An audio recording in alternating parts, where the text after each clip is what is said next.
Berachot, Chazak ou Baruch Avotai, Besorot Tovot. On est aujourd'hui le 6 dans le mois de Cheshvan. En Israël, ce soir, le 7 Cheshvan, on commence à demander de la pluie. On a commencé à rappeler la pluie il y a 2 semaines. Mais comme vous le savez très bien dans le Talmud, il y a plusieurs avis. Pourquoi on attend ces 2 semaines-là? Une avis très connu, c'est le temps que les derniers rentrent chez eux. Vous allez me dire aujourd'hui, on ne marche plus avec l'âne comme à l'époque. Il y a les voitures, on est bien couvert. Mais il y a plusieurs d'autres raisons. Et c'est vrai qu'il y avait des grands rabbins pendant toutes ces années-là qui voulaient adapter justement la halakha. Mais pour cela, il faut se réunir tous ensemble et que les rabbins ils se mettent tous d'accord.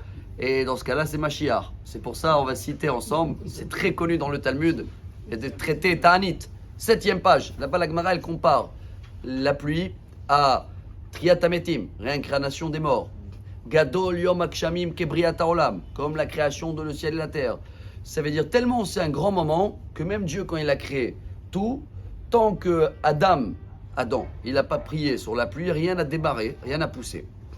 On avait parlé une fois que les plus beaux couleurs qui reposent et qui te donnent un esprit beau, c'est le vert et le bleu.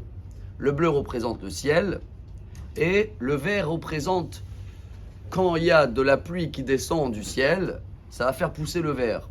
Et pourquoi le vert? Quelqu'un qui a des problèmes, on le dit, va un peu respirer de l'air, va sortir dans la nature, parce que le vert représente tout ce qui grandit quand c'est petit. On avait parlé ensemble, si vous vous rappelez, pourquoi les fruits sont verts au début?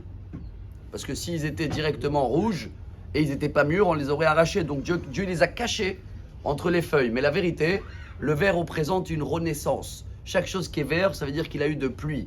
Alors, c'est vrai que vous allez me dire, mais en France, ce soir, on ne demande pas encore Barech Alenu ou Veten Tal ou Matar. Pourquoi?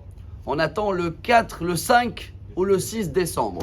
C'est des grands calculs. En général, on attend toujours 60 jours à partir de la Tkoufa. C'est quoi la Tkoufa? On prend l'année, calendrier, ce qui est dehors d'Israël, c'est grégorien. Hein.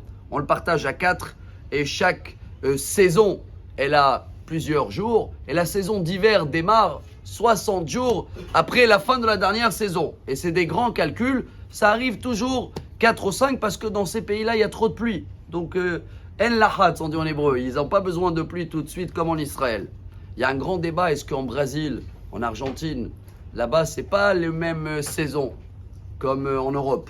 Est-ce qu'eux aussi, ils s'adaptent au 5-6 décembre comme en Europe, ou ils s'adaptent en Israël, ou il y en a même des avis qui ne demandent pas du tout? En tous les cas, ce qui nous concerne, chers amis, comme c'est un grand moment, sachez que s'il y a des gens qui viennent en Israël, bientôt ils vont ouvrir apparemment l'aéroport là, je crois. Alors, quand vous venez ici, vous s'adaptez à la prière d'Israël. Vous demandez avec tous les Israéliens la pluie. Ah, un Israélien qui va aller maintenant là-bas à l'étranger, qu'est-ce qu'il fait lui? Il s'adapte à l'Europe ou en Brésil, ou comme ses racines ils sont là, il va toujours rester. C'est vrai, vous avez raison, il reste avec les racines ici. Ah, s'il fait Hazan là-bas, on le dit va monter faire la prière, comment il va faire? Là aussi il y a une solution. Hein. Quand il fait pour lui en silence, il fait comme Israël. Quand il fait pour le public, il s'adapte. Tout ça c'est des règles techniques juste pour vous dire qu'aujourd'hui, à partir de ce soir, c'est une grande journée. Mashivaru Achumorida Geshem. Et j'espère que cette pluie-là, elle va bien nous arroser, mais pas dans le côté arrosé matériel, dans le côté de santé, que tout va reprendre la couleur verte et avec la couleur bleue d'en haut, Bezrat Hashem, ce mélange-là, il va nous amener excellente journée et réincarnation des morts, si Dieu veut, très vite avec l'avenue de Mashiach. Amar Rabbi Elazar.